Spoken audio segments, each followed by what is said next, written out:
I was I was working for an oil company in Hurt in 2010. Okay. I did not sue the company. I retired because of my age. Okay. And since 2010, they told me that they would take care of my back the rest of my life.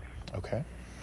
Now, the problem is that as I'm aging, which I'm about to be 70, Okay. God love you. and the pain is progressively getting worse.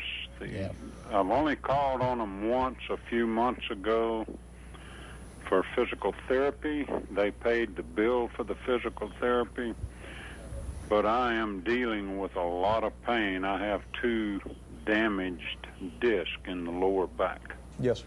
May I ask well, where you were at physically? Were you on a rig? Were you on a boat? I was on a production platform offloading a boat. Okay. Okay. All right. Okay. And so let me ask you, did they sign any paperwork, or is this just sort of a word of mouth promise that they would take care of you? No, there wasn't really any paperwork. I just retired after that. Okay. Jim, what are your thoughts? A couple thoughts. Mike, I'll be glad to talk to you if you want to call down to the office Monday morning.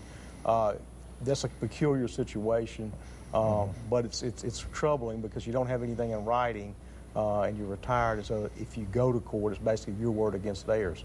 And this is something that I typically tell people not to do. And I forgot to ask whether you had an attorney or consulted an attorney.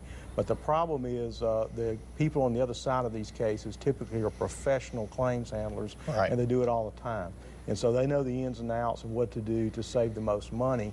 Odds are this is the only case you've ever had. And so everybody needs to listen. If you don't want to hire an attorney, that's okay. If you don't want to sue the company, that's your option. But you should always go talk to an attorney and consult with an attorney before you sign off on anything or release your claim to see what your rights are. You may decide after you talk to an attorney you don't want to go forward. Right. That's Sure. okay too, but knowledge is power, and you need the knowledge in this situation. Mike, if I were you, call the office or call another attorney Monday morning and talk to them in more detail about your situation. You may be in a tough situation. I think you said you were hurt in 2010. Yeah. There's no written agreement, so that's going to, it sounds like an uphill battle, but I'll be glad to talk to you about it and see what, if anything, can be done. Maybe over the weekend, Jim, he should look through some of his old records. Maybe there's something there. That'd be a good idea. See whatever you have that you signed. If there's any type of agreement, any kind of notes, anything would be helpful. Maybe an old email or something to that effect. Right. Michael, thank you so much for the call, and best of luck moving forward with your back. Mike. And we really appreciate it. Call us back some more time. Let us know how things are going.